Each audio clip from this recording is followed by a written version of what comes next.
This is Supply House Times editor Mike Mayeska here with Supply House Times columnist and the founder of UnleashWD Dirk Beveridge. Good to see you again. Mike, thanks for coming over. I was at a conference a couple months ago. A gentleman was talking about a general word would be preparedness, and if we take that into the sales arena, one question that interested me from what this gentleman was talking about was the preparedness of a salesperson going into a call with a customer. I know you have a lot of great thoughts on that. Yeah, thanks. Boy, the fundamentals of selling, huh, Michael? And, one of those fundamentals is preparation. And, to a degree, I'm generalizing, but you know where I stand in terms of the state of selling skills throughout the industry, that 90% of the world's salespeople are using outdated selling skills. And so that suggests many salespeople aren't implementing and putting in place the basic fundamentals of selling. And one of those fundamentals is, in fact, preparation. Probably about 60 days ago, I was actually out in the field making sales calls in this business, in this industry. And I was, can I say, I was surprised, I was appalled at what I saw. One customer that we were with, and I was riding with the sales representative, one customer actually sat down, caught us by accident in the hallway.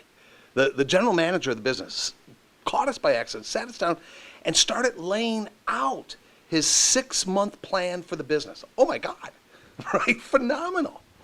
The sales rep that I was with, because he was unprepared, because he didn't have the intellectual curiosity, because he didn't understand the consultative mode of selling, couldn't do anything, couldn't follow up, couldn't really lead that dialogue.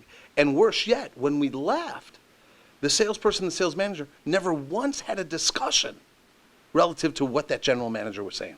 And the Holy Grail we put out there for you. And the Holy Grail that was put out. So let's bring that all the way back to preparation, right? I believe that the world's top performing salespeople would never go to a sales call unless they certainly had an objective for that call, right? And certainly had a plan to accomplish that objective. Now, if we have an objective and if we have a plan to accomplish that objective, it suggests that with just a little bit of thought and a little bit of preparation, we could email this objective and this call plan to our customer. And we could say, based on our prior conversations, here's why we're not why we're stopping by, here's why we've agreed to again get together.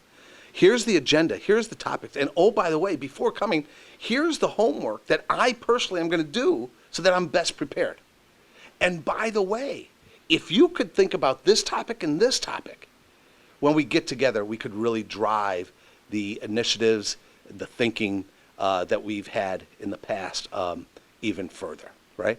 So I think preparation is critical. A simple tool, I'll call it an agenda letter, an agenda email, sending something to the customer beforehand.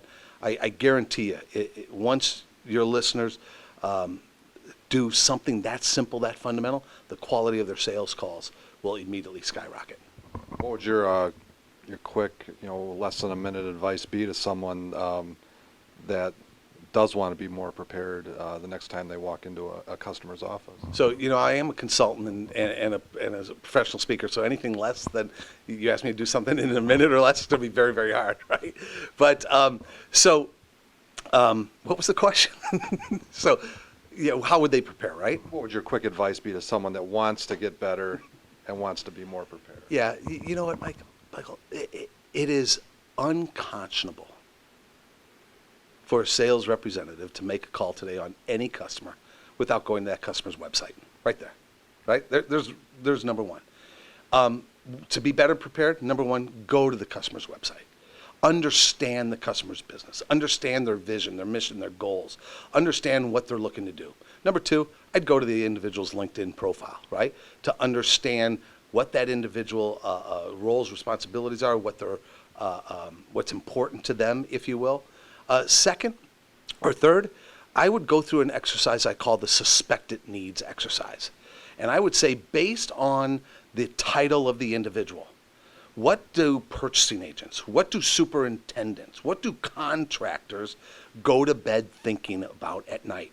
And I would develop a list with all of those suspected needs.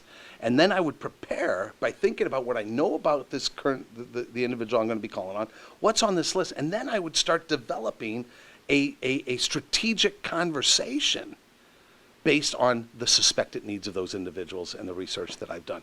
I would approach every call with purpose and intent. So I always say preparation is key on just about everything. Just about everything.